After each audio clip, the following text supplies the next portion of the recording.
जिस दिन आकाश बेदाग होगा, चेहरा चांद का साफ होगा,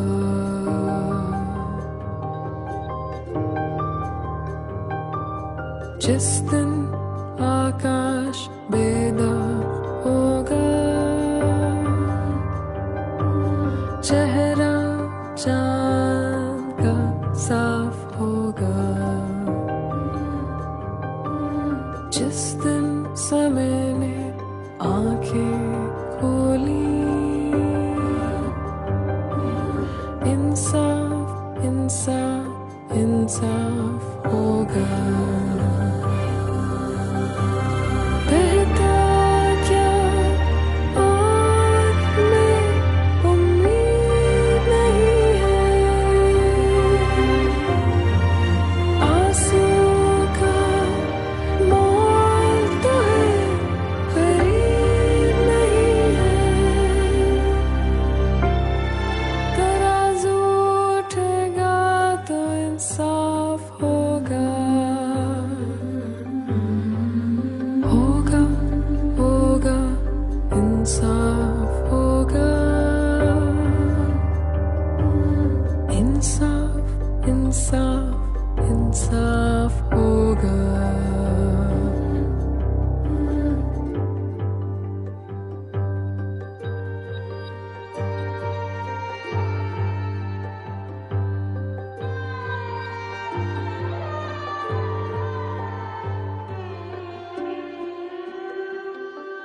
बहती नदियाँ रुकती नहीं है, डूबो डूबो तरो तरो डूबो तो भी मुक्ति नहीं है। गर्दन पर है गज़लों का, गर्दन देकर ही माफ होगा, इंसाफ इंसाफ इंसाफ होगा, जिस दिन आकाश बेदाग होगा, चेहरा चांद का साफ होगा, जिस दिन समय ने आंखें खोली, इंसाफ इंसाफ इंसाफ होगा।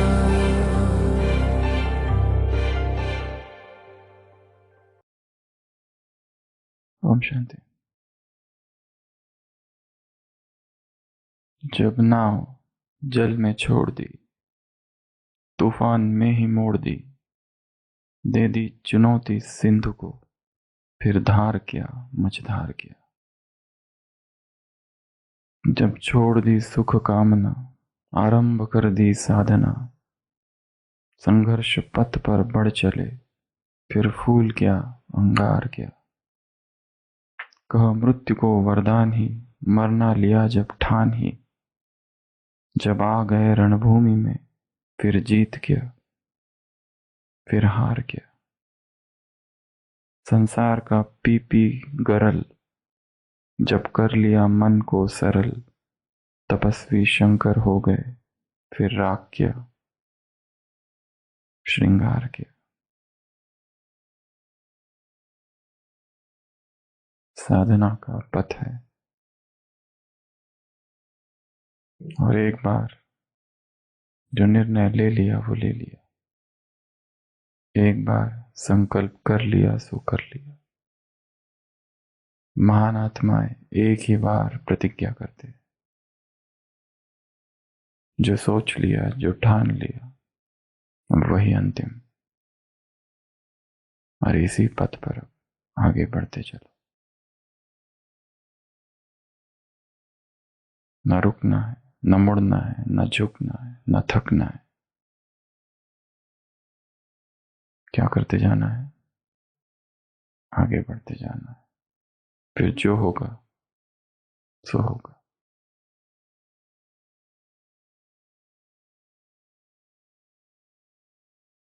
अव्यक्तवाणी 25 नवंबर 1995 25 नवंबर 1995। अच्छा, टीचर्स सभी खुश हैं? देखो, मुरली तो नयों के हिसाब से हुई है, लेकिन बाप दादा को डायमंड जुबली में सभी से मुक्त करना ही है। नहीं करेंगे तो धर्मराज बनेंगे। अभी तो प्यार से कह रहे हैं, फिर धर्मराज का साथ लेना पड़ेगा ना। लेकिन क्यों ले? क्यों नहीं बाप के रूप से ही सब मुक्त हो जाए? पुराने पुराने सोचते हैं कि बाप दादा ऐसा कुछ करे ना तो सब ठीक हो जाए, लेकिन बाप नहीं चाहते। बाप को धर्मराज का साथ लेना पसंद नहीं है। कर क्या नहीं सकता, एक सेकंड में किसी को भी अंदर ही अंदर सजा दे सकता है, और वो सेकंड की सजा बहुत बहुत तेज होती है। लेकिन बाप दादा नहीं चाहते। बाप का रूप प्यारा है, धर्मराज साथी बना तो कुछ नहीं सुनेगा। इसलिए बाप दादा को डायमंड जुबली में सभी को सभी बातों से मुक्त करना ही है। तो भगवान कौन सा रूप धरेगा? धर्मराज का।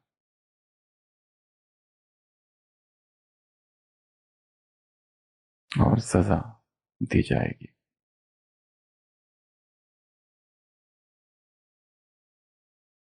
कल हमने कुछ बातें देखी थी।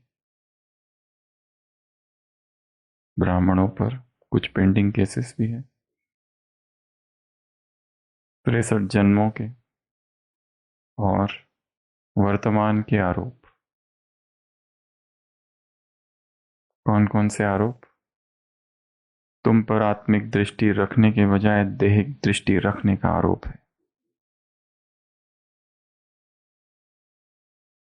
5 विकारों के अंशवंश के वशीभूत होकर विकर्म करने का आरोप है।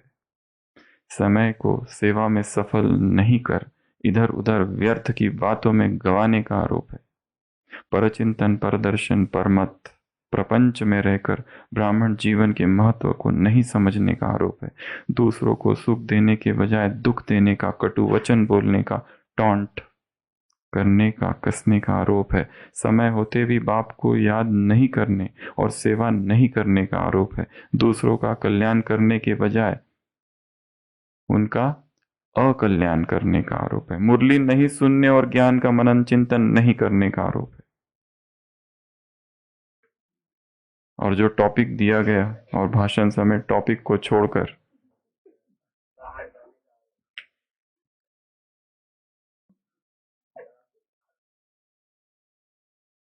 बाप की याद के बिना ब्रह्मा भोजन ग्रहण करने का आरोप है। ईश्वरीय मर्यादाओं से अनभिज्ञ होकर उनके अनुकूल नहीं चलने का आरोप है।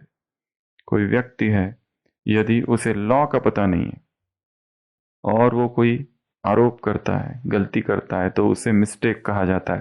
परंतु यदि कोई व्यक्ति वो लॉ को जानता है और फिर कोई गलती करता है, भूल करता है, तो उसे मिस्टेक नहीं कहा जाता। उसे क्या कहा जाता? क्राइम। और क्राइम के लिए दंड दिया जाता है। ब्राह्मणों की दंड संहिता। ईश्वरीय यज्ञ की भिन्न भिन्न चीजें चोरी करने का आरोप है। साधना का समय छोड़कर साधनों के वश होकर समय को बर्बाद करने का आरोप है। रूहानी याद की यात्रा छोड़कर घूमने फिरने मौज मस्ती करने का आरोप है। नुमा शाम के योग का समय है और हम जा रहे हैं खेलने, घूमने फिरने, बातें करने, रात के भोजन की तैयारी करने। सर्व संबंधों से एक बाप को याद नहीं करने का आरोप है। स्वराज्य अधिकारी रहने के बजाय कर्मेंद्रियों के अधीन रहने का आरोप है। यज्ञ में दूसरों की उन्नति व पुरुषार्थ में बाधक बनने का आरोप है। वायुमंडल को मनसा वाचा कर्मणा अशुद्ध बनाने का आरोप है। जो सफल कर सकते थे वह सफल नहीं करने का आरोप है। दूसरों को बाप का परिचय नहीं देने का और बाप का नहीं बनाने का आरोप है। बाप के वर्षे से दूसरों को वंचित रखने का और स्वयं भी वंचित रहने का आरोप। ईश्वरीय वरदानों को समय पर कार्य में नहीं लगाने का आरोप। समय होते भी विश्व को सकाश नहीं देने का आरोप है। सकाश नहीं दिया। अपने घर को गीता पाठशाला बना सकते थे लेकिन नहीं बनाने का आरोप है। कुमार कुमारी होकर भी ईश्वरीय सेवा में मददगार नहीं बनने का आरोप। ईश्वरीय खजाना प्राप्त करने के बाद भी खुश नहीं रहने का आरोप। दुखी रहने का आरोप है तुम पर। स्वयं को, स्वयं के और औरों के पापों को याद के बल से भस्म नहीं करने का आरोप। बार बार माया के विभिन्न रूपों के अधीन होने का आरोप। ईश्वरीय खजाना प्राप्त होने के बाद भी ये हो गया। सत्य टीचर द्वारा मिले होमवर्क को समय पर नहीं करने का आरोप। स्वयं की स्थिति को शक्तिशाली व संपूर्ण निर्विकारी नहीं बनाने का गंभीर आरोप है। अमृत वेला उठकर बाप को याद नहीं करने का आरोप। देहधारी से प्यार करने का आरोप। कलियुगी क्षणिक सुख की चाहना रखने का आरोप। ऐसे अनेक आरोपों से बचने के लिए अपने आप को चेक करो और चेंज करो। साकार मुरली 29 मई 2018। 20 नाखूनों का जोर देकर भी बाप से वर्षा लेना है, नहीं तो बहुत पछताएंगे। तुम बच्चों के लिए तो खास ट्रिब्यूनल बैठेगा, साक्षात्कार कराएंगे। देखो तुमको कितना समझाते थे। कल की मुरली में था, समझा पर किया नहीं। उसको कहा जाता है अनाड़ी।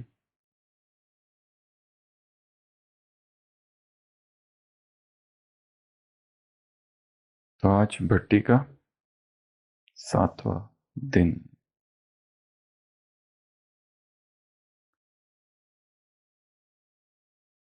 एक बहुत बड़ा नॉवेलिस्ट, साहित्यकार रशिया में हुआ जिसका नाम था फ्योडर डोस्टोवेस्की, और उसने अपने जीवन की एक घटना का वर्णन किया है। 1849 रशिया में उस समय बहुत अत्याचार होते थे, जार था और एक दो वर्ग थे, उच्च वर्ग नीच वर्ग। जो नीच वर्ग के लोग थे उन पर बहुत अत्याचार होते थे।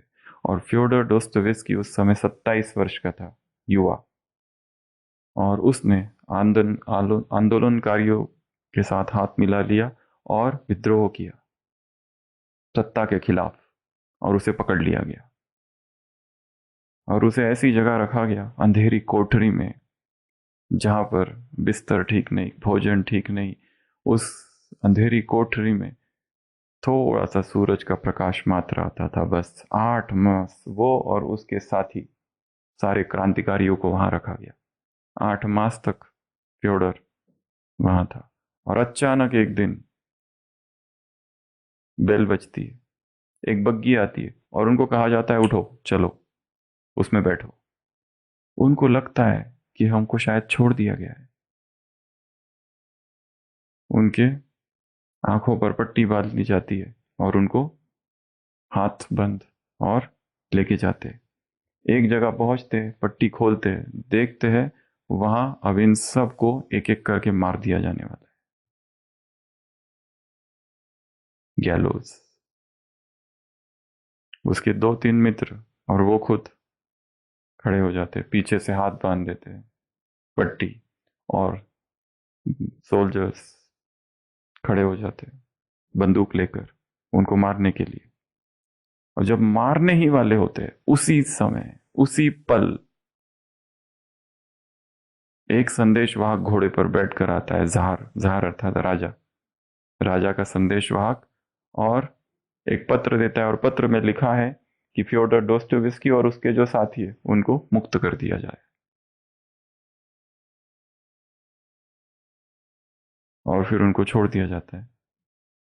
फिर से बैठते और कहीं और साइबेरिया में ले जाते हैं, वहां से उनको मुक्त कर दिया जाता है। फ्योडर डोस्टोयेव्स्की ने अपनी एक किताब द इडियट में इसी प्रसंग का वर्णन किया, और इस प्रसंग को किसी अपना एक कैरेक्टर है जो नॉवेल का, उस पर डाल दिया। और एक चीज उसने लिखी कि ये जब हो रहा था, जब मृत्यु सामने थी, तब मैं क्या सोच रहा था। When I look back on my past and think how much time I wasted on nothing, how much time has been lost in futilities, errors, laziness, incapacity to live, how little I appreciated it, how many times I sinned against my heart and soul, then my heart bleeds.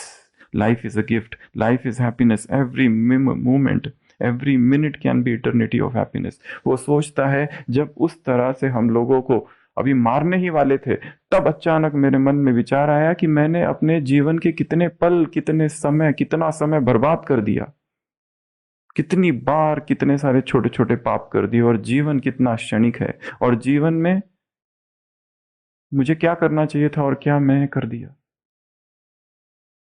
वो पल ऐसा था कि बस अब मृत्यु सामने थी, कितना टाइम मैंने वेस्ट कर दिया, एरर्स में, मिस्टेक्स में, भूलों में, पापों में, लेजीनेस में, आलस्य में, अलबेलेपन में, incapacity to live, how little I appreciated it. जीवन कितना महान है और मैंने उसको कितना कम समझा।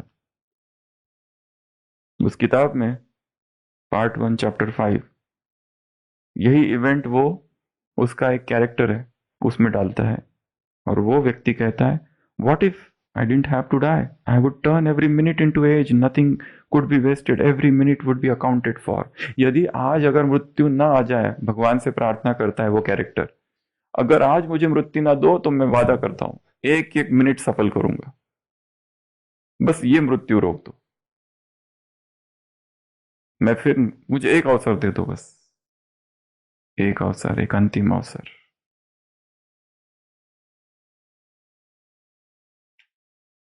अपराध हुए हैं, पाप तो हुए हैं, और पाप हुए हैं कब? ब्राह्मण बनने के बाद।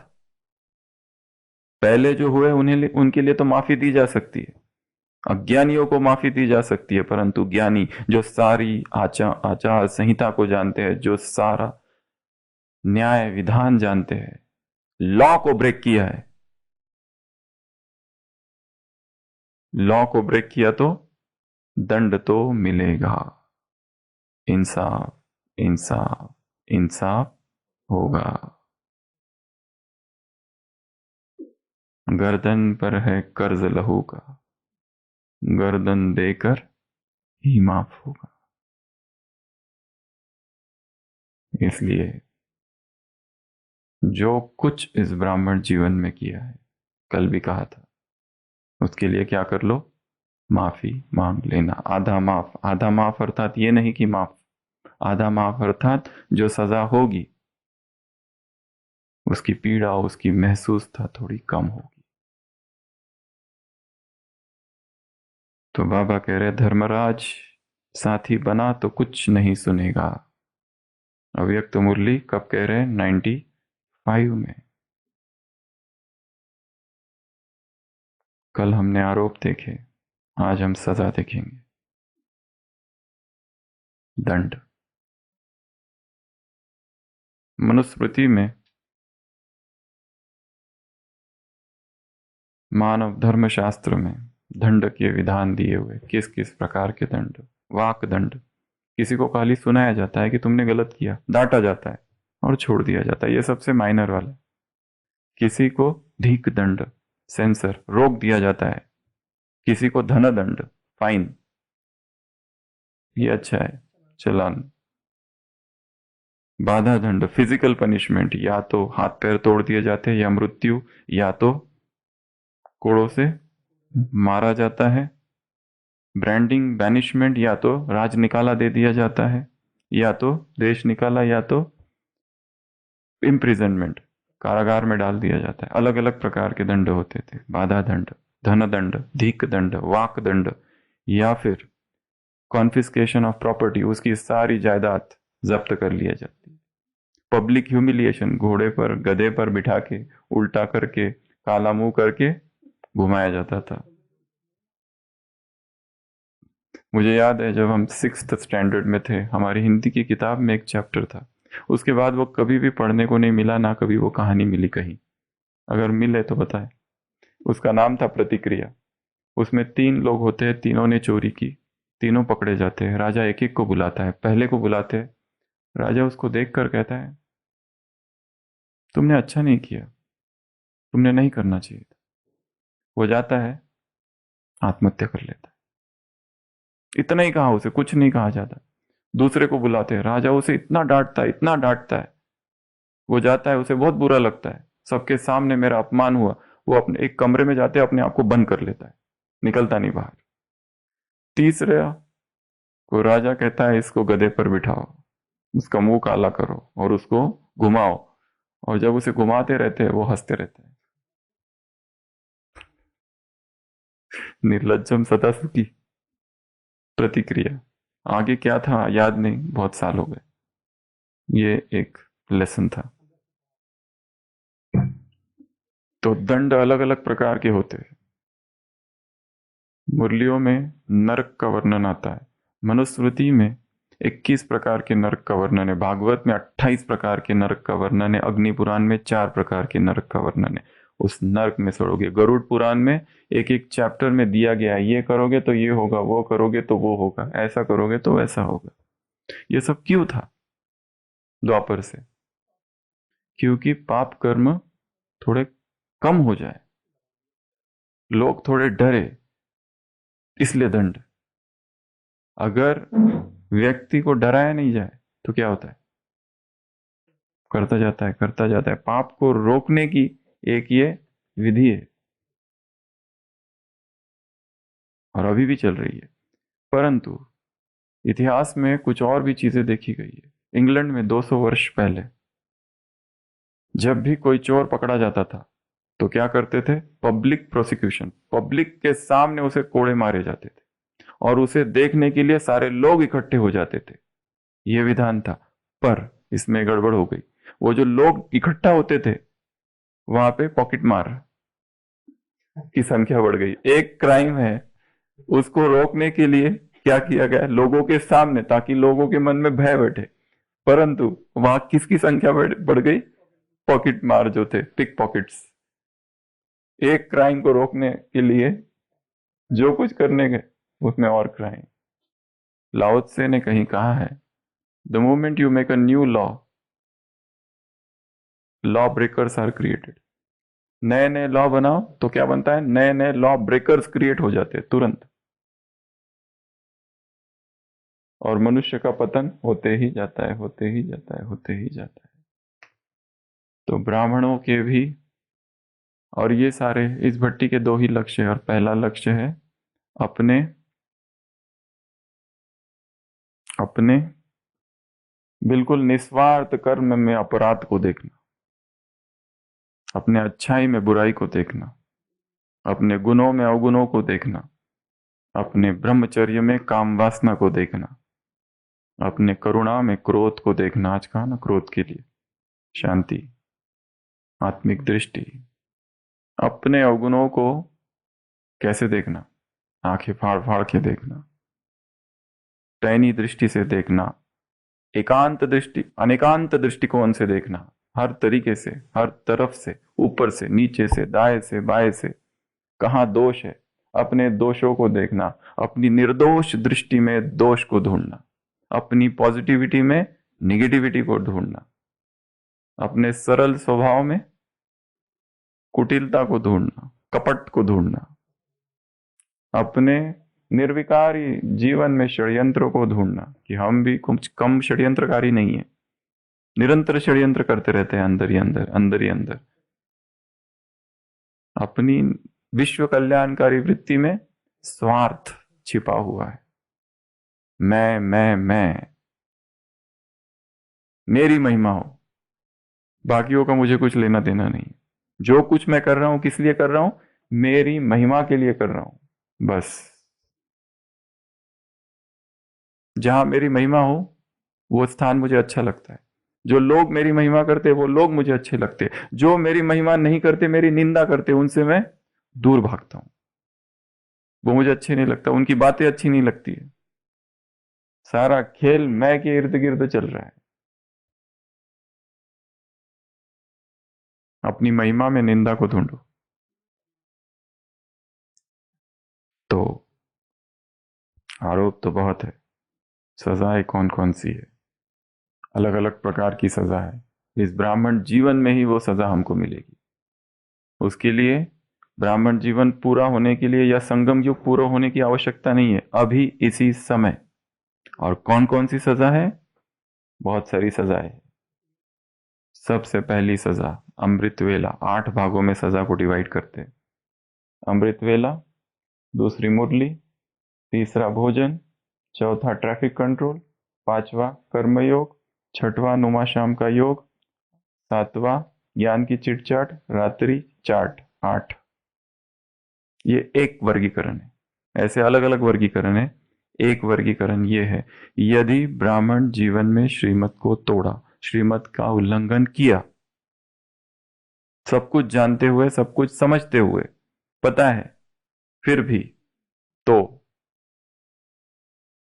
अमृत वेला मिस। एक, अमृत वेला उठ भी गए, खुशी नहीं, थकान, नींद अमृत वेले के समय आंखें बंद होगी।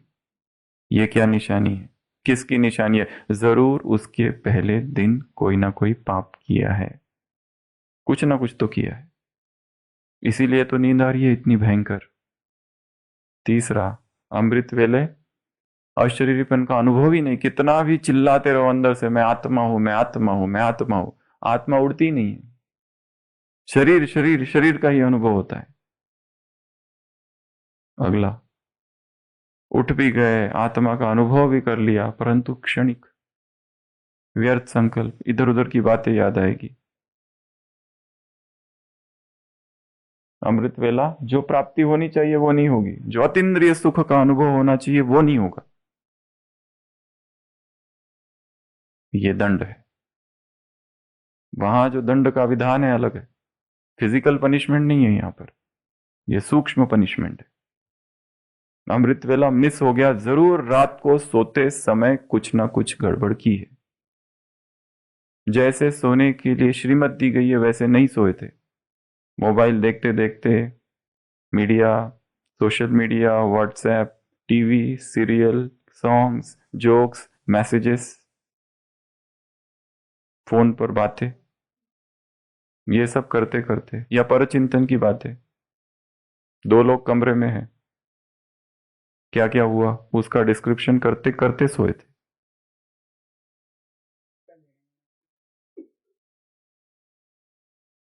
एक विधि है हमेशा ये सोचना कि शिव बाबा मुझे देख रहा है, भगवान मुझे देख रहा है, उसकी आंखें स्कैन कर रही है मुझे, निरंतर रडार घूम रहा है, निरंतर मुझे देख रही है। बाइबल में लिखा है, he that planted the ear shall he not hear, he that planted the eye shall he not see. जिसने आंख दी क्या वो नहीं देखेगा? जिसने कान दिया क्या वो नहीं सुनेगा? सीसीटीवी, गॉड सीसीटीवी कैमरा, निरंतर, कुछ भी करो छूट नहीं सकते। मुझे कोई देख नहीं रहा है। अज्ञानी, एक और दूसरी बात, कोई किसान, कोई रास्ते पर चलने वाला व्यक्ति ट्रैफिक रूल ब्रेक कर दे, उसे कुछ नहीं, पर कोई सेलिब्रिटी है, कोई फिल्म एक्टर है, वो ट्रैफिक रूल ब्रेक कर दे तो क्या होता है?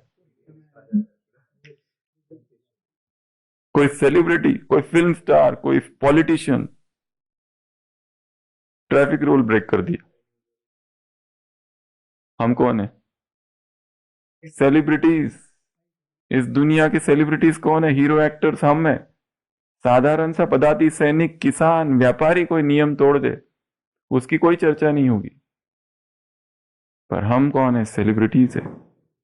हमसे यदि कोई नियम टूटा तो एकदम सुर्खियों में, ब्रेकिंग न्यूज।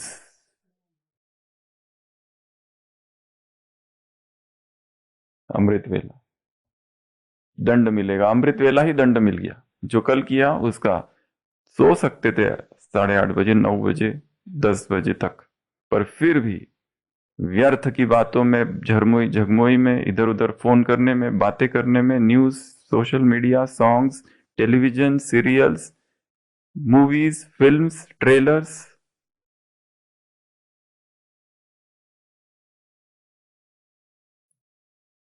टाइम गवाया उसने। पहला दंड अमृत वेला। दूसरा दंड, मुरली सुनने की इच्छा ही नहीं है, मुरली में रस ही नहीं है। नेमिनाथ की तरह चले गए। जा इसलिए रहे कि लोग ये ना सोचे कि इसको माया ने खा लिया, हमारी प्रेजेंट ही लग जाए बस। सब लोग देख ले मैं आ गया था, स्टैंप, मैं आया था। अब कोई कुछ नहीं कर सकता, कोई कुछ नहीं बोल सकता, दिन में सुरक्षा। पर मुरली में ना तो रस आ रहा है, और मुरली में जो मुरली सुना रहा है उसके अवगुणों का चिंतन, या फिर मुरली सुनते समय नींद। और नींद भी इतनी भयंकर कि एक भाई ने दिखाया था, क्या लिखा, पूरा गोल गोल गोल गोल गोल गोल, नींद में ही क्या लिख रहे वही नहीं पता। नींद में भी दिख रहा है वो भी ठीक है, पर मुरली में नींद, मुरली में बुद्धि भटकना, मुरली चल रही है और कुछ और विचार चल रहे हैं, और ध्यान नहीं, एकाग्रता नहीं, रस नहीं, इंटरेस्ट नहीं, खुशी नहीं, आनंद नहीं, कुछ भी नहीं। बस नेमिनाथ, एक रूल फॉलो किया जा रहा है बस। नियमावली है, हमने ये किया बस, और कुछ भी नहीं। बाकी उससे और हमारा कोई संबंध नहीं है। इंटरेस्ट किस में है? मुरली होने के बाद सूचनाओं में, इंफॉर्मेशन में, या फिर जो ये होगा वो होगा, उसमें इंटरेस्ट जाता है। कोई मुरली क्लास से निकलने के बाद मुरली में क्या है उसकी चर्चा कम होती है, उसके बाद जो सुनाया गया उसकी चर्चा ज्यादा होती है। आज ये होने वाला है, आज वो होने वाला है, सूचना है। हम्म।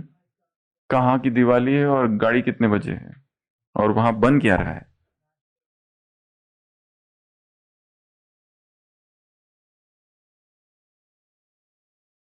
ये है दंड, मुरली में रस कम हो जाना,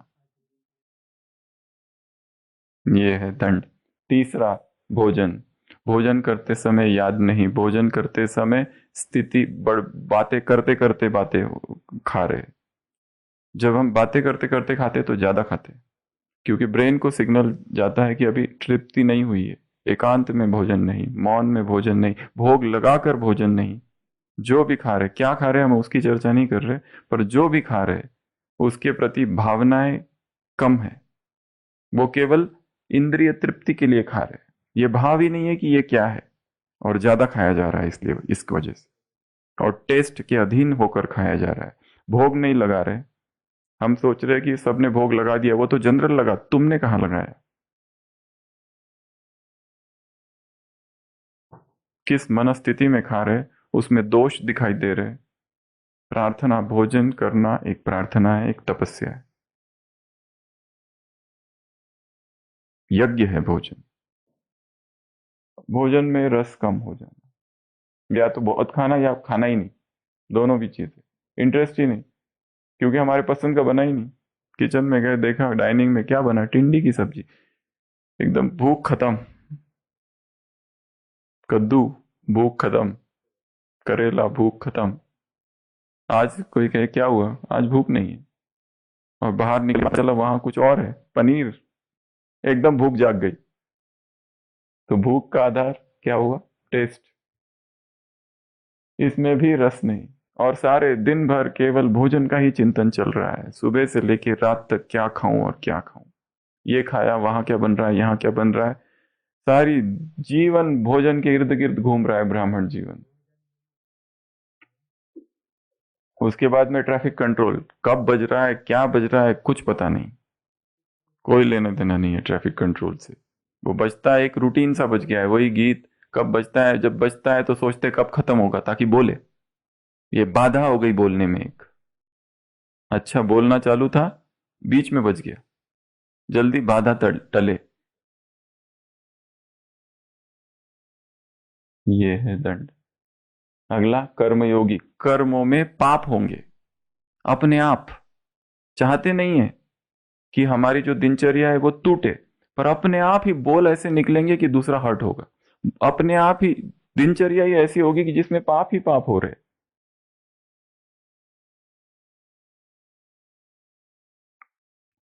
चाहेंगे कि हम नहीं करें पाप, परंतु फिर भी पाप हो रहे, क्योंकि दिन की शुरुआत ही कैसी की है। मुरलियों में कहा है, गाड़ी को अमृत वेला पटरी पर डाल दो, अपने आप चलती रहेगी। अमृत वेला ही मिस, अमृत वेला ही ठीक ठाक नहीं, फाउंडेशन ही ठीक नहीं है दिन का। अमृत वेला ब्रह्मा का कर्तव्य है, दिन भर विष्णु का, रात में शंकर का। साका अव्यक्त वाणी। सुबह ब्रह्मा बने ही नहीं, ब्रह्मा बनकर रचना नहीं की, तो दिन भर पालना किसकी करोगे? और फिर विनाश किसका करोगे? व्यर्थ का या अच्छे कर्मों का? तो कर्म में क्या होगा? योग नहीं होगा। क्या होगा? पाप होते रहेंगे, छोटे छोटे छोटे छोटे छोटे। दूसरों को दोषी ठहराते रहेंगे। जैसे एक व्यक्ति था, वो एक दुकान में काम करता था, सेल्समैन, पर हर कस्टमर के साथ झगड़ा करता था। उसके मालिक परेशान हो गया, उसके मालिक ने समझाया, तुम हर कस्टमर के साथ झगड़ते हो, अरे याद रखो कस्टमर इज ऑलवेज राइट, ये तुम कैसे भूल जाते हो?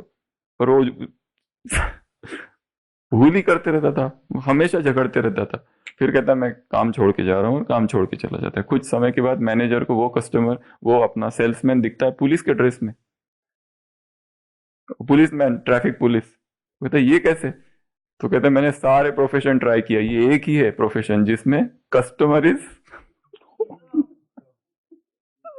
इसलिए मैंने इसको ढूंढा। दोष निकालना दूसरों के, हर चीज जो मिल रही है उसमें फ्लॉ, ये ठीक नहीं है, वो ठीक नहीं है, ऐसा भी नहीं चाहिए। कमरा मिला, कमरा ठीक नहीं है। साथी मिले, साथी ठीक नहीं है। सेवा मिली, सेवा ठीक नहीं है। स्थान, ये स्थान चेंज करना है। एक आत्मा थी, वो पहले कहीं और थी, फिर इधर आई, वहां कहीं पर भी सेट नहीं हुई, नीचे शांतिवन में आई। शांतिवन में सेट नहीं हुई, ऊपर फिर ज्ञान सरोवर, फिर वहां पे भी ठीक नहीं हुआ, फिर एक दो जगह और, फिर हॉस्पिटल में आई, फिर हॉस्पिटल में कुछ दिन, फिर वहां पर भी ठीक नहीं लगा, अभी घर पर है। वहां क्या है पता नहीं,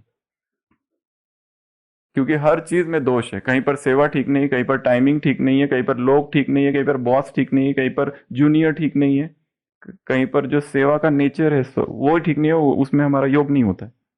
हर चीज में सिस्टम ही गलत है यहाँ पर, हर चीज में दोष। डिपार्टमेंट ठीक नहीं है, डिपार्टमेंट के लोग ठीक नहीं है।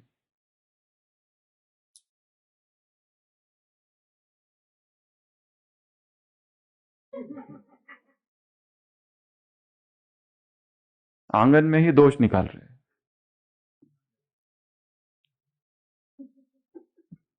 कर्म में अपने आप पाप होते रहेंगे। अगर ये है दंड, दंड कौन सा? ये दंड, स्थिति का गिर जाना ही दंड है। यही धर्मराज की सजा है। नेक्स्ट, नुमा शाम का योग। कितने दिन हो गए नुमा शाम का योग क्या होता है पता ही नहीं, भूल गए नुमा शाम का योग। जो अनुभव अमृत वेला तो हुआ, पर नुमा शाम नहीं हो रहा है। 6:30 7:30, बड़ी मुश्किल से 7 to 7:30, आधा घंटा। ये भी एक दंड ही है। नेक्स्ट, ज्ञान की चिटचाट या ज्ञान की चर्चा तो भूल ही गए करना। अभी चर्चा कौन सी करते हैं? 4-5 लोग मिलकर घूमने जाते हैं, और कौन सी चर्चा करते हैं?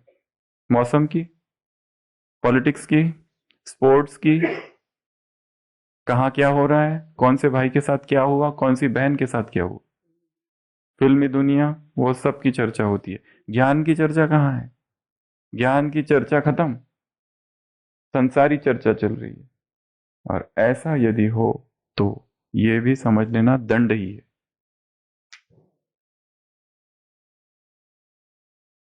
Next, chart. चार्ट लिखना बंद है। क्या लिखेंगे? ऐसी दिनचर्या है जिसमें पाप ही पाप है, उसके कहाँ कौन क्या लिखेगा?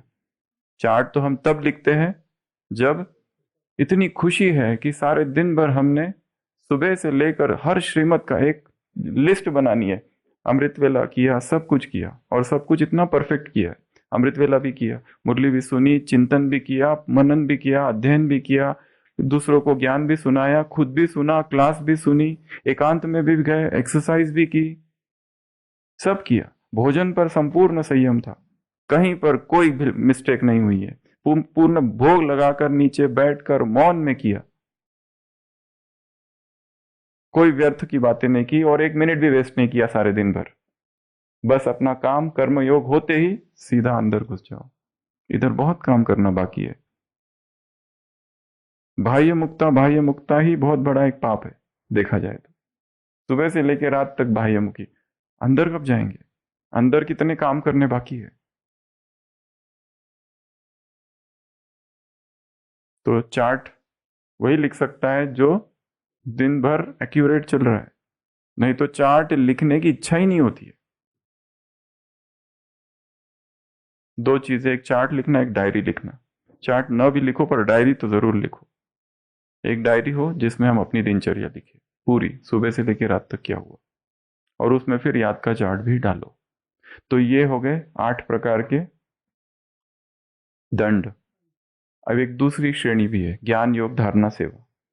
ज्ञान योग धारणा और सेवा, इसको इस कैटेगरी से भी इसी को लिया जा सकता है। ज्ञान में रुचि कम, योग लगेगा ही नहीं, लोग लगता ही नहीं है। बाबा थोड़ा देर बस, बाबा से थोड़ी बहुत बातें चलेगी, पर अशरीरीपन, कंबाइंड स्थिति, अव्यक्त स्थिति, वो सब नहीं होगा।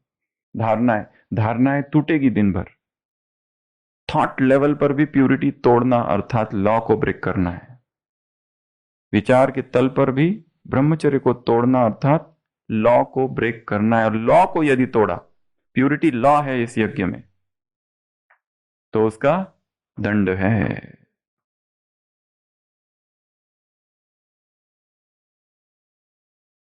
सेवा, सेवा कर रहे परंतु कैसे कर रहे? मर मर के कर रहे, ड्यूटी कर रहे। बस मेरी ड्यूटी होगी 9 से 5, मैं तो चला, यज्ञ है मेरा घर है, ऐसा सेवा नहीं कर रहे। बस टाइम टू टाइम मेरा काम हो गया, मैं तो चला। जीसस क्राइस्ट का स्टेटमेंट है, जीसस क्राइस्ट देखता है, एक चर्च में आता है, एक सिनेगॉग में आता है, चर्च नहीं सिनेगॉग, यहूदियों का सिनेगॉग होता था, टेम्पल को सिनेगॉग। वहां देखता है लोग क्या कर रहे हैं, कोई कुछ बेच रहा है, कोई जुआ खेल रहा है, कुछ कुछ कर रहा है, कोई पंछियों को बेच रहा है। वो आता है, एक चाबुक लेता है और सबको मारने लगता है, और उखाड़ उखाड़ के एक एक चीज को टेबल फेंकता है, वो फेंकता है। उसको रोका जाता है, क्या कर रहे हो तुम? वो कहता है मेरे प्रभु के घर को इन लोगों ने क्या कर दिया है। The love for this house of God Burns in me like fire. परमात्मा के इस घर के लिए मेरे अंदर जो प्यार है वो आग की तरह है। The love for this house of God Burns in me like a fire. इस यज्ञ के लिए मेरे अंदर जो प्यार है वो कैसा है? आग की तरह है।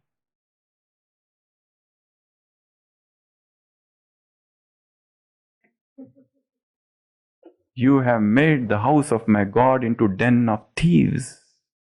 चिल्लाता है वो सब पर, उसका एकदम क्रोध वाला रूप है। पूरे न्यू टेस्टामेंट, पूरे बाइबल में ये एक ही समय है जीसस क्राइस्ट जहां क्रोधित हो गया है, जब वो देखता है ये क्या कर दिया तुम लोगों ने। और वो करने वाले भी सब फैरिसीज, प्रीस्ट, पंडित, पुरोहित, ये सब लोग भगवान का नाम ले लेके लोगों को ठग रहे। आम पब्लिक को नहीं, ये लोग थे वो सारे। तो सेवा कर रहे पर कैसी? काम चलाओ, मर मर के, दुखी हो के, बस करना है, इसलिए ड्यूटी दी है हमको, बस नाम मान शान के लिए। भर्ती यज्ञ में इसलिए हुए है, कुछ कुछ तो यहाँ भर्ती किस लिए हुए हैं? नाम के लिए, आगे पीछे घूमने के लिए, फोटो के लिए।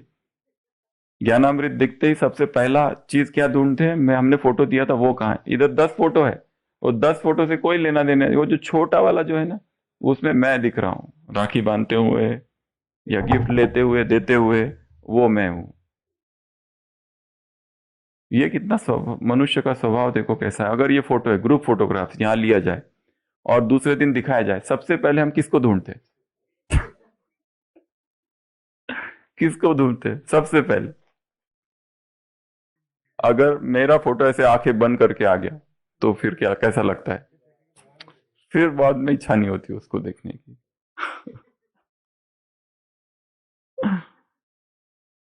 हम कितने आत्म केंद्रित है, मैं केंद्रित है बस। अगर कोई कहते तुम्हारा फोटो ज्ञानामृत में छपा है, आज तक तो कभी देखी नहीं, पढ़ी नहीं, सीधा भागेंगे लाइब्रेरी में। वो वाला ज्ञानामृत चाहिए। और वो ढूंढेंगे उसमें किसको? मैं को।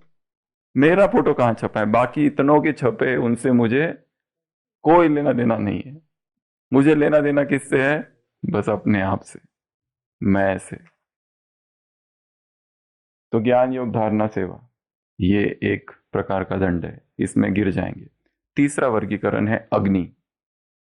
अग्नि जो जली हुई है, कौन कौन सी? वो सब बुझ जाएगी। ज्ञान की अग्नि बुझ गई, वैराग की अग्नि बुझ गई, योग की अग्नि बुझ गई, लगन की अग्नि। अभी संडे की मुरली का वरदान था, अव्यक्त मुरली का वरदान। वरदान क्या था? आग। आग कौन सी है? लगन की आग। दिए की ज्योति कौन सी हो? कुल के दीपक हो, चैतन्य दीपक हो, बाप की आशाओं के दीपक हो। कौन सी आग है अंदर? लगन की अग्नि। वही बुझ गई। तप की अग्नि, त्याग की अग्नि, वैराग की अग्नि, प्रेम की अग्नि, कोई पवित्रता की अग्नि, कोई अग्नि नहीं रही वहां पर। बुझे हुए दीपक दीपावली के। ना खुद जल रहे हैं, ना दूसरों को, ना खुद प्रकाशित है, ना दूसरों को प्रकाशित कर रहे। अंदर सब कुछ ठंडा हो गया है, बुझे से है बस। कोई जोश ही नहीं रहा है किसी बात का, ना ज्ञान का, ना योग का, ना धारणा का, ना सेवा का। कुछ नहीं, मर चुके हैं जैसी चेतना।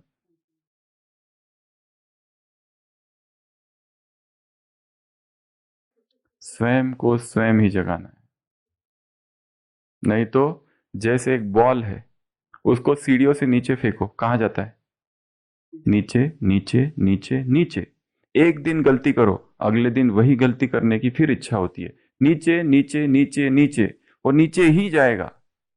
उसका स्वभाव बन गया है नीचे जाने का। स्थिति एक बार गिर गई तो ये नहीं समझ लेना कि अमृत वेले ठीक हो जाएगी।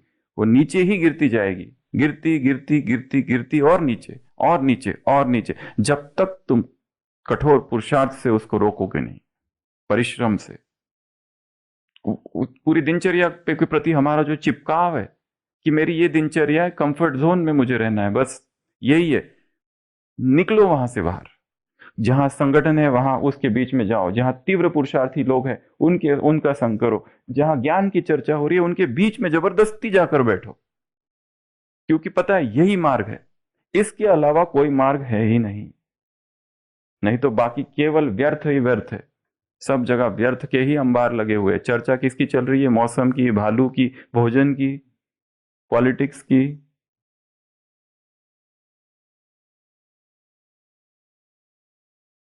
कल की प्लानिंग की, कल कहाँ जाना है, घूमने फिरने, मौज करने। यही करते रहोगे तो आत्मा नीचे नीचे ही गिरती जाएगी। तो ये भी एक है, ये जितनी अग्नि है ये सब क्या हो जाएगी? बुझ जाएगी।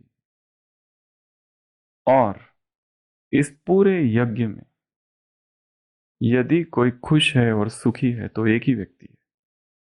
जो बाहर से दिखा रहे हैं हम बहुत खुश है, बहुत सुखी है, बहुत स्थिर है, स्टेबल है, हमारे पास सारी सुख सुविधाएं हैं, हमारी जड़ें बहुत गहरी हो गई है, अब बहुत सुरक्षित है, हमें कोई कुछ नहीं बोलता ना कुछ कर सकता है, वो सुखी नहीं है। सुखी एक ही है, जो तीव्र पुरुषार्थ में अग्रसर है, जो भीतर ही भीतर तपस्या कर रहा है, जो भीतर ही भीतर अपने ऊपर काम कर रहा है। उसको पता है कि अभी मुझे बहुत काम करना बाकी है। बस वही व्यक्ति, ऊपर से कोई कितना भी दिखाए कि मैं बहुत खुश हूं, नहीं है। यज्ञ में सबसे आगे वो है जिसकी स्थिति आगे है, और यज्ञ में सबसे आगे वो है जिसकी प्यूरिटी आगे है। अच्छा, दूसरी एक बात, ये जो ढीली ढाला पुरुषार्थ है उसमें प्रॉब्लम सबसे बड़ा क्या है पता है? इम्प्योरिटी का। क्योंकि यदि आत्मा अभिमानी हम नहीं रहते और शरीर अभिमानी रहते और भोजन भोजन की ही चर्चा चल रही है, तो शरीर में जब इतना सारा डेंस मटेरियल जा रहा है तो इंद्रिया उत्तेजित होगी और आकर्षण काम की तरफ, शरीर की तरफ होगा।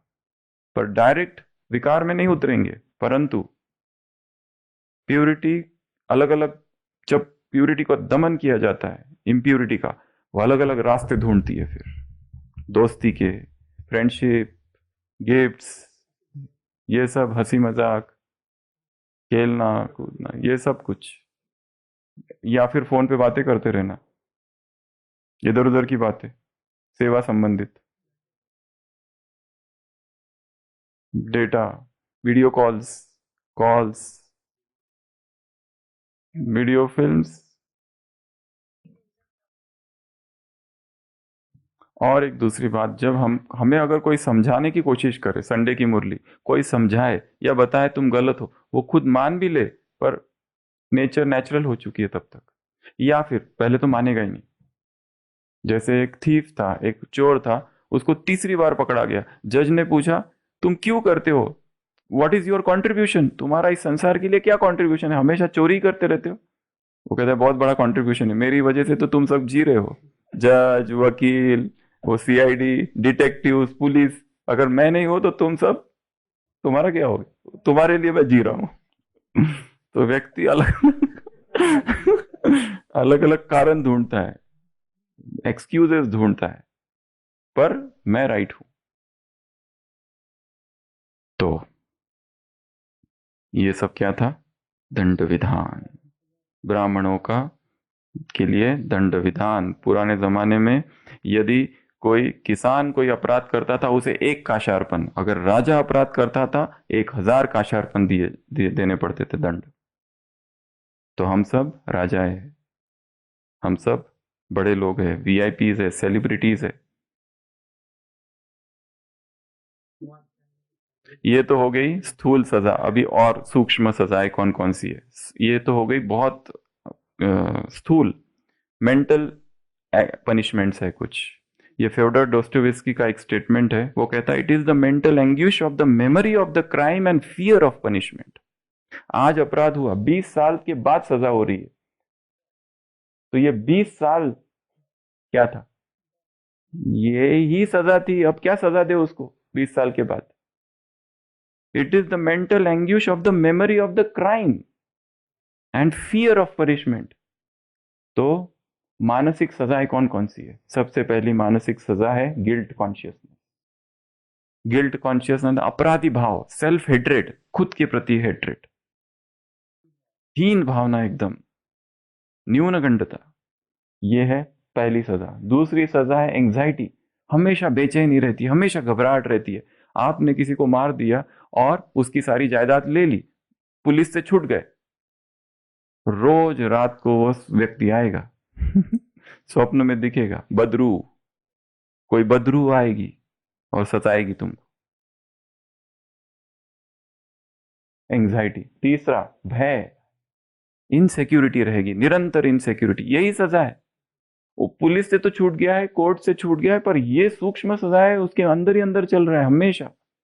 अगला डिप्रेशन, डिप्रेशन में चला जाएगा व्यक्ति सोच सोच के कि मेरे से अपराध हुआ है, दुनिया की नजर से तो मैं छूट गया, पर अपराधी भाव है अंदर ही अंदर, अपराध, डिप्रेशन में चले जाएगा व्यक्ति। अगला अनकंट्रोल्ड निगेटिव थॉट्स, निगेटिव विचार ऐसे आएंगे कि रोक ही नहीं पाएगा वो अपने आप।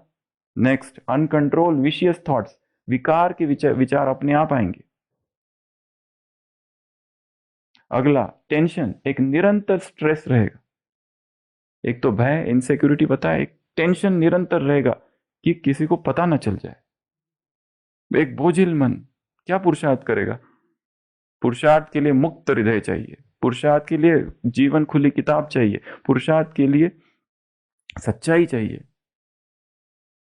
झूठ के साथ पुरुषार्थ नहीं किया जा सकता। अगर ये सब हो रहा है तो सबसे पहला काम, फिर कह रहे, माफी मांगो, बाबा से माफी मांगो, लिख कर दो, या कोई निमित्त है जिसे आप मानते हो उसके सामने अपने गुनाहों की तलाफी, माजरत, रिपेंटेंस, कॉन्ट्रिशन, कॉन्ट्राइट स्पिरिट। एक पूरी किताब लिखी गई है सेंट अगस्टिन। कल ही ओपीडी में एक विदेशी बहन आई थी, ट्रिनिडाड, उसका एड्रेस लिखा था सेंट अगस्टिन, तो एकदम हमें याद आ गया। सेंट अगस्टिन की पूरी किताब है, कन्फेशन ऑफ सेंट अगस्टिन। एक संत हुआ है विदेश में, सबसे बड़ा संत, सेंट असीसी के लेवल का, विदेश का, क्रिश्चियन में, सेंट अगस्टिन। उसने एक किताब लिखी है और उस किताब में अपने सारे पापों को गिनाया है, और फिर कैसे एक दिन अचानक उसको रियलाइजेशन होता है ये मैं क्या कर रहा हूं। वो लिखता है ऐसा कोई पाप नहीं होगा जो मैंने नहीं किया, पर पापों में वो सबसे आगे था। फिर जो यात्रा उसने चालू की, जैसे तुलसीदास की कहानी है, ऐसे बड़ा आगे, इतनी तपस्या, इतनी तपस्या, इतनी तपस्या कि पूरे क्रिश्चियनिटी में सबसे बड़ा संत माना जाता है अगस्तीन को। पाप की गर्त से निकला और फिर ऊपर ऊपर उठते गया। इतनी तपस्या, इतनी तपस्या, जीवन में पूरा जीवन तपस्वी है, सारा जीवन जीसस क्राइस्ट का संदेश देने में लगा दिया उसने, एकदम टर्न। तो कन्फेशन अर्थात ये करना, मान लेना, अपने गुनाह कबूल कर लेना, कन्फेस कर लेना।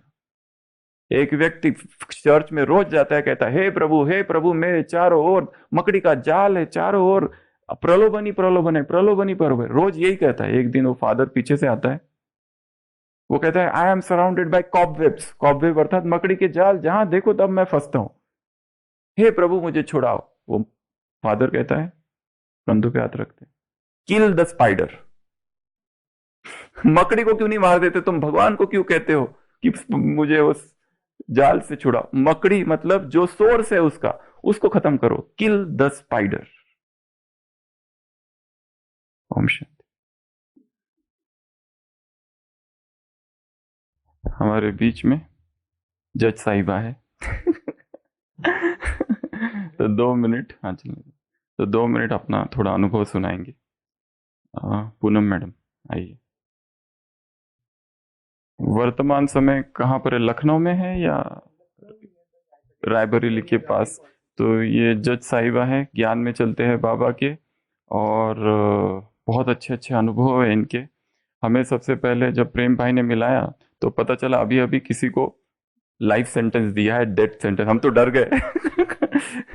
हमने कहा बाप रे। जज है, सेशन कोर्ट, सेशन कोर्ट में जज है, और बहुत बड़े बड़े फैसले इन्होंने सुनाए हैं। उम्र काफ़ी कम है इनकी, और फिर भी बहुत ज़्यादा मैच्योरिटी और ज्ञान में भी बहुत लगन है, बहुत तीव्रता है, और तीव्र पुरुषार्थ के मार्ग पर अग्रसर है। तो यहाँ कुछ दिनों के लिए आए थे, अपना अनुभव हमारे सामने शेयर करेंगे। ओम शांति। ओम शांति। तो यहाँ एक बहुत एक तो नहीं, बहुत सारी स्वीट सोल्स बैठी हैं, बहुत महान सोल हैं। पता नहीं महान है कि क्या, लेकिन कुछ यूनिक हैं। कुछ दादियों से मिलती जुलती मुझे दिखती हैं, कुछ में नॉट एग्जैक्टली बाप समान बाप, बट टू ग्रेट एक्सटेंट वहां तक पहुंची हुई हैं। उसमें प्रेम भाई हैं जो मुझे दिखते हैं, जो मैंने उन्हें 3 बार में महसूस किया है। सेवाधारी हैं, सिंपल, यहाँ जैसा लोग बताते हैं। मुझे लगता है हम सब सेवाधारी हैं। इवन हमारे यहाँ जो मेड हेल्पर हमारी काम करती है वो भी सेवाधारी। हम सब यहाँ सिर्फ सर्विसेज दे रहे हैं। कोई घर में दे रहा है, कोई हस्बैंड को दे रहा है, कोई बच्चे को दे रहा है, कोई पब्लिक एट लार्ज को दे रहा है, आप कोई पेशेंट्स को दे रहा है। बस every one is doing just सेवा। अब समस्या ये कि सेवा करने के लिए आपको फुली कॉम्पिटेंट होना चाहिए, तो ही तो आप बढ़िया सेवा दे पाएंगे। और फुली कॉम्पिटेंट होने के लिए आपको खुद को जानना बहुत जरूरी है कि आप कौन है। भाई जी हमको कई दिन से कह रहे हैं कि अपना परिचय दे दो, तो क्या परिचय दूं? मेरा तो परिचय आप ही लोगों ने दिया है कि मैं आत्मा हूं, और मुझे नहीं पता था। मैं पिछले 20 साल से अकेले रह रही हूँ और स्ट्रगल कर रही हूँ। ये मेरी चौथी नौकरी है। ये 2 टॉपिक आपके यहाँ है, ब्राह्मणों के गुनाह और धर्मराज का इंसाफ। यहाँ बैठी हूँ मैं, बाबा ने ड्यूटी सौंपी है कि ये करना है। अब ये करना is very difficult task. Even भाई जी को भी यही बैठाया इसी साइड में, ये ज्ञान दे रहे हैं कि यहाँ बैठ के सबको बता दो, बाकी फाइनल डिसीजन वो लेगा। और मुझे वही बैठा दिया है कि ये, क्योंकि उनको तो किसी के शरीर को लेके काम लेना है ना, तो मुझे वहां बैठा रखा है।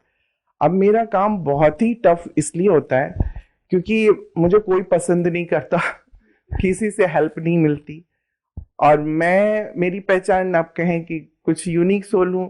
मुझे जो लोग अपनी ड्यूटी प्रॉपर नहीं करते वो पसंद नहीं आते हैं। चाहे वो मदर है तो mother is suppose to work properly as a mother. Employ है तो एम्प्लॉय का काम बनता है प्रॉपरली अपना काम करे, नहीं तो नहीं करे।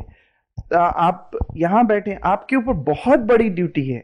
मैं प्रेम भाई से 3 दिन से कह रही हूँ कि डॉक्टर सचिन की क्लास यहाँ क्यों चलती है और सिर्फ 25 लोग क्यों हैं।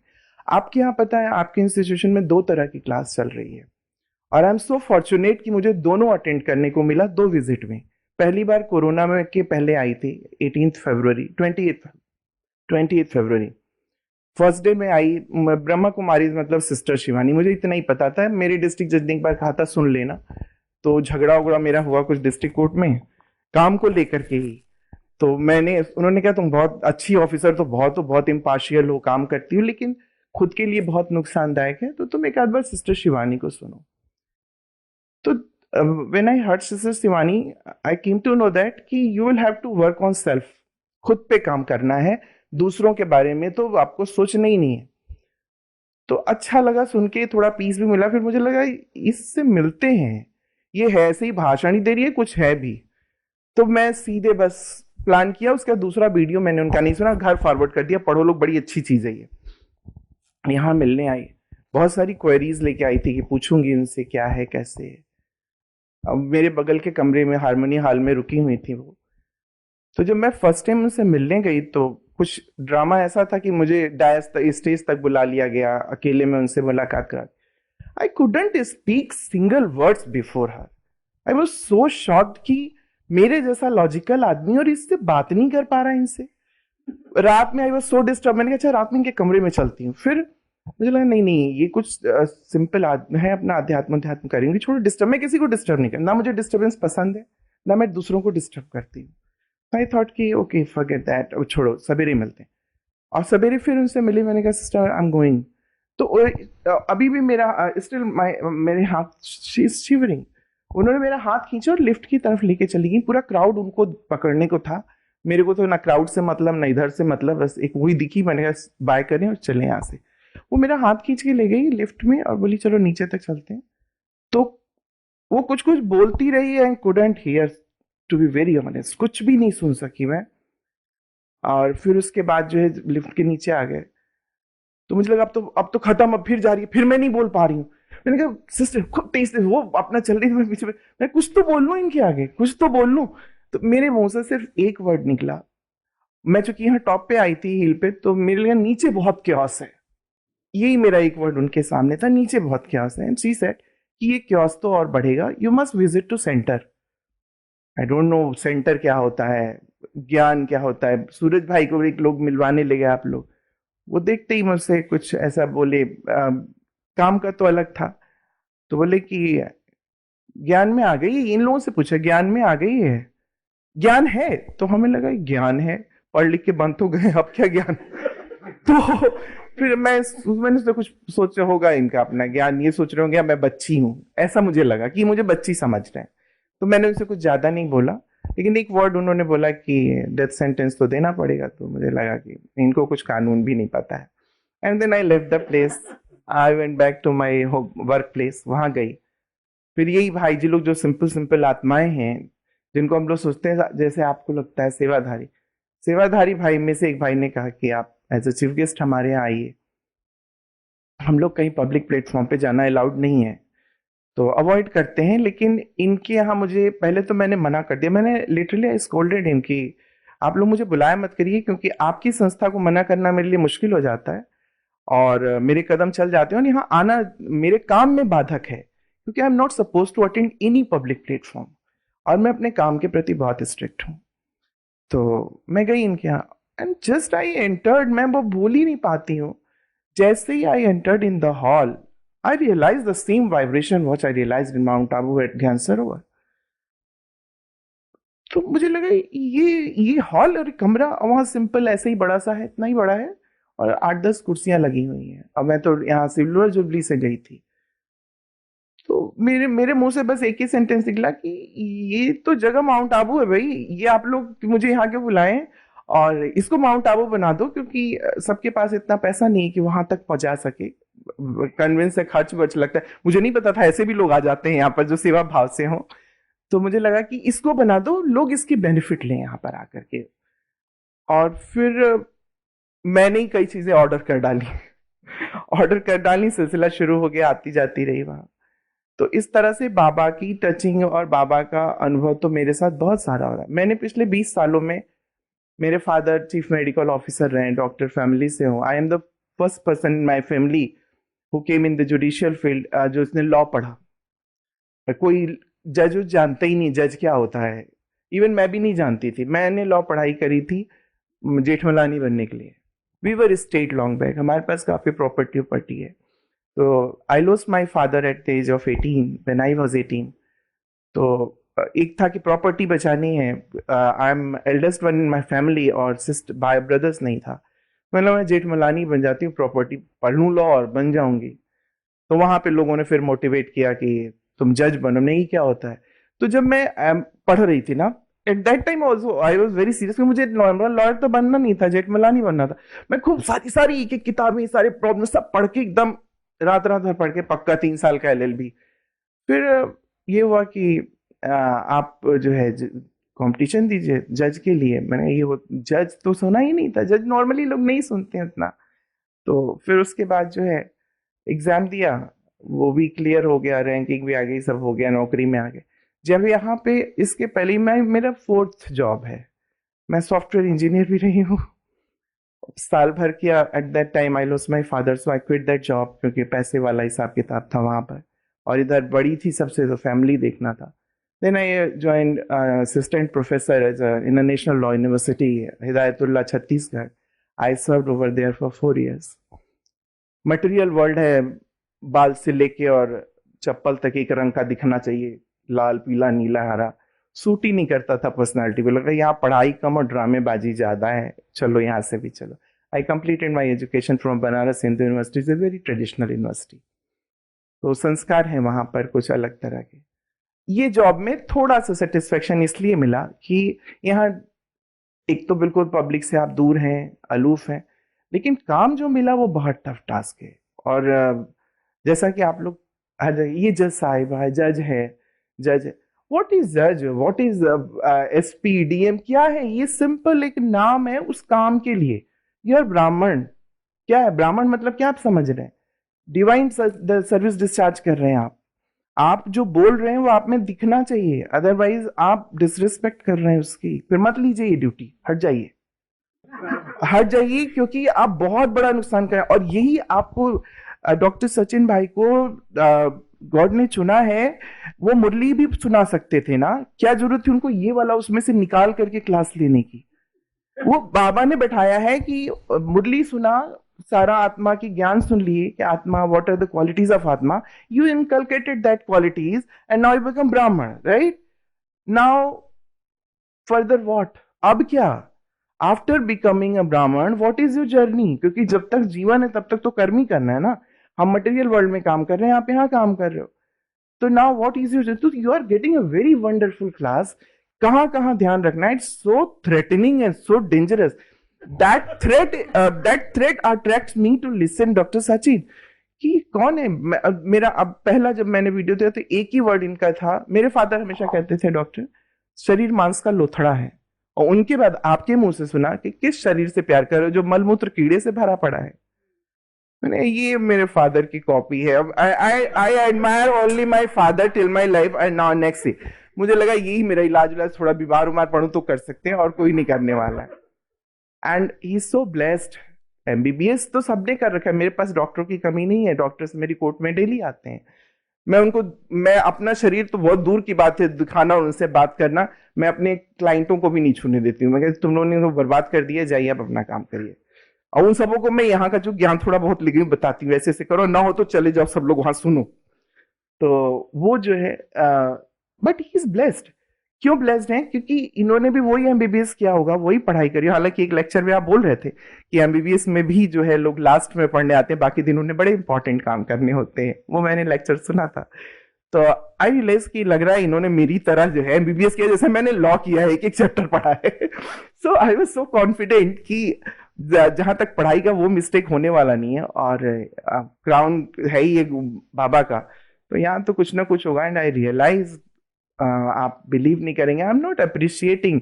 मैं आपको बता रही हूँ कि जो अपनी ड्यूटी प्रॉपर कर रहे हैं वो कितना बाबा की ब्लेसिंग पा रहे हैं। उन्हें कहीं से क्रिटिसाइज नहीं होना है। Doctor Sachin is physician, MS और एमडी और पता नहीं क्या क्या लोग मेडिकल में भी पढ़ लेते हैं। जैसे I am simple, I have completed my masters Banaras Hindu university से, पीएचडी कर रही थी पर पीएचडी कंप्लीट नहीं किया। पर ईश्वर ने मुझे बख्शा कि लोग रिटायरमेंट तक सोचते हैं, केस मिल जाता है, अरे डेथ सेंटेंस कैसे दिया जाता है, कैसा होता है, हमको तो कोई फाइल ही नहीं। And I was so shocked कि मुझे 12 साल की नौकरी में डेथ सेंटेंस की फाइल मिल गई और मुझे देना पड़ा, करना पड़ा। उसके लिए मुझे बहुत स्टडी करना पड़ा। 7 दिन मैंने खाना नहीं खाया था, खाली रात दिन पढ़ाई हो रही थी और प्लस ऊपर ईश्वर को याद। मैंने मम्मी को लास्ट डे बोला 2 शब्द, ये 2 चीजें होंगी, क्योंकि वो बहुत बड़ा क्रिमिनल था। तो मैंने बोला इधर he will target me, that fellow जिसको मैं पनिश करने जा रही हूँ, या ये नौकरी जाएगी। तैयार रहना, ये दोनों में होगा। और डोंट वरी, मैं घर वापस नहीं आऊंगी अगर ऐसा कुछ हुआ तो। I will not go, I am not going to become burden on anybody, I will choose my path. Sentence के बाद I was appreciated at all, क्योंकि वो केस ऐसा था, 5 मर्डर था, एक परिवार के 5 लड़कों को बिल्कुल ब्लंटली ब्रूटली चापर से काट दिया था उसने, और माँ बाप जिंदा थे और मदर को भी इंजर्ड थी, वो जिंदा थी। शी गिव द एविडेंस कि सब मेरे आंख के सामने हुआ है। तो मेरे को बार बार ये लगता था कि माँ को जिंदा क्यों रखा ईश्वर ने? ये ना होती तो शायद मेरे पास एक स्कोप था कि ठीक है, किसी आई विटनेस नहीं, किसी ने देखा नहीं, कुछ इधर उधर। वो बोल रही अपना उस पूरा शरीर मांस का लोथड़ा डॉक्टर सिल करके बस ऐसे वो पड़ी रहती थी खाली। और वो कैसे जिंदा थी, क्यों जिंदा थी? शायद इस दिन के लिए।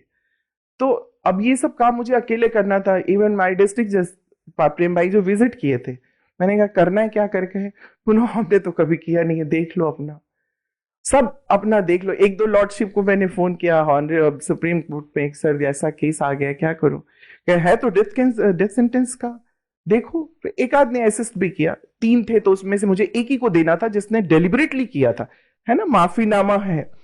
तो 2 डेलिबरेट नहीं था, वो एग्रेशन में साथ दे दिए थे। अब मुझे उसमें बाइफर्केट करना था एक ही एविडेंस से कि हु इज डेलिबरेट वन। अब वो मेरे सामने कुछ कोर्ट में ऐसा होता है भाई जी कि झूठ नहीं लोग बोल पाते हैं, बता देते हैं, खुद ही बताते हैं कि ऐसा हुआ है। अब मेरे पास सोचिए कितना मेरे लिए टफ होता होगा कि एक तो मैं ही उनसे सच बुलवाती हूँ और फिर उसके बाद उस सच के आधार पे मुझे निर्णय लेना होता है। समटाइम आई एम गिल्ट की मुझे पूछना ही नहीं चाहिए था। अभी क्या सोचेगा कि इन्होंने मुझसे सच पूछा और सिंपैथी नहीं जताया। मैं नहीं जता सकती सिंपैथी, मैं क्या करूं, इट्स माय ड्यूटी। जिस दिन उससे मैंने पूछा तुमने क्यों ऐसा कि काटते चले गए, तो बोला कुछ हो गया मुझे, चलता चला गया। मैंने कहा चलो अब तो तुमने जो कहा, फिर ही बस कराएंगे। तो मैंने कहा आप जो किया है उसके लिए तैयार रहो।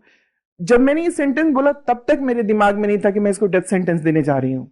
तब तक मैंने ऐसे ही बोला, मैंने सोचा ठीक है तैयार रहो। Life imprisonment is also very serious punishment, पूरा जीवन आपको रहना है वहां।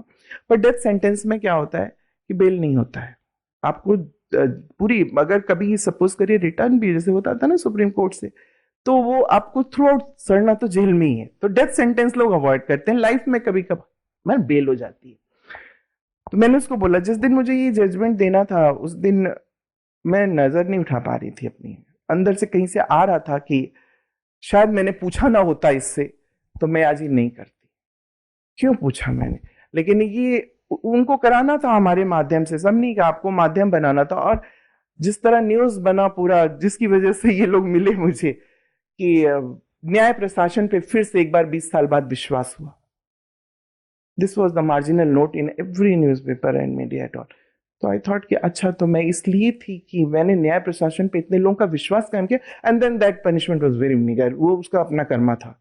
मैंने एक बड़ा वर्क टारगेट कंप्लीट किया, तो आई वॉज नाउ रिलैक्स्ड कि मैंने कुछ गलत नहीं किया। पूछा वो मेरी ड्यूटी थी। So this is what I am saying कि आपको जो ड्यूटी मिली है बहुत कंसंट्रेशन से। 3 वर्ड मेरे जीवन का 3 फंडा है, courage, courage, courage, concentration, concentration, concentration, let go, let go, let go. साहस करिए, जो मन में आए उसको करने का, फुल्ली एकाग्र होकर के करिए। अच्छा हुआ भूल जाइए, बुरा हुआ भूल जाइए। करना क्या है हमें, क्या होगा वर्स्ट केस में, क्या होगा, हम नहीं रहेंगे ना, तो जाना तो है ही एक दिन, लेटर और सूनर, क्या फर्क पड़ता है। कोई हमें बहुत प्यार कर लेगा तो क्या मिलेगा, और नहीं करेगा तो क्या मिलेगा। Do your duty, do your duty, do your duty. और आप सब पे तो बहुत बड़ी जिम्मेदारी है। Please listen doctor Sachin very carefully. What ever he is saying, he is not saying his own. वो तो बहुत सेल्फिश आदमी है, वो तो अपना अध्यात्म में, वो चाहे तो पहाड़ी पे अपना दिन रात बैठे रहे, ये ड्यूटी उनको मिली है। Otherwise he is not going to waste a single minute here. I dare not to call him at all, तो मुझे लगता है कि ना तो मैं उन्हें डिस्टर्ब कर सकती हूँ ना कुछ। तो आप तो कितने, आपके साथ तो हंसते भी हैं बैठ करके। नहीं, आप इनसे बात अदरवाइज कर, वो हंसते जानते हैं क्यों? आपका अटेंशन लेने के लिए कि आप सीरियसली सुनो। जिस दिन नहीं सुनोगे उस दिन he would be the first person who will kick out you. तो आप अगर चाहते हो तो उनको आप समझो कि ईश्वर उनके माध्यम से बुलवा रहा है, प्लीज फॉलो, क्योंकि many people are coming here to follow you. और आपकी अगर थोड़ी भी कहीं कुछ मिला ना, तो जो एक बात वो बोलते हैं, कोई ज्ञान में आने वाला था और आपकी वजह से चला गया, that would be the very bad Karma, और पीपल विल गो आउट। क्योंकि आप वो एग्जाम्पल हो ना, अपनी पर्सनालिटी ऐसे बनाओ कि yes they are, why I experience की ब्लेसिंग है इनके। एमबीबीएस तो बहुत सारे हैं, पर एमबीबीएस के साथ बाबा का ब्लेसिंग डबल ट्रिपल, जाने कितना एमबीबीएस एमडी सब बाबा के ब्लेसिंग से सब चल रहा है। तो आप वो ब्लेसिंग को लूज मत करिए प्लीज। आप सबको यहाँ मिल रहा है, यहाँ से आध्यात्म की जर्नी बहुत आसान है। मुझे तो वहां नेचर भी बनाना है, प्रकृति बनाए, सात्विक भोजन बनाए, कुछ एक दो ऐसे लोग ढूंढे फोन उन पे बात करने के लिए कभी कभार, तब तो जर्नी बने। आपको तो सब बना बनाया मिला है। सुनिए और जाके सीधे पहाड़ी पे बैठ जाइए। Thank you so much. ओम शांति।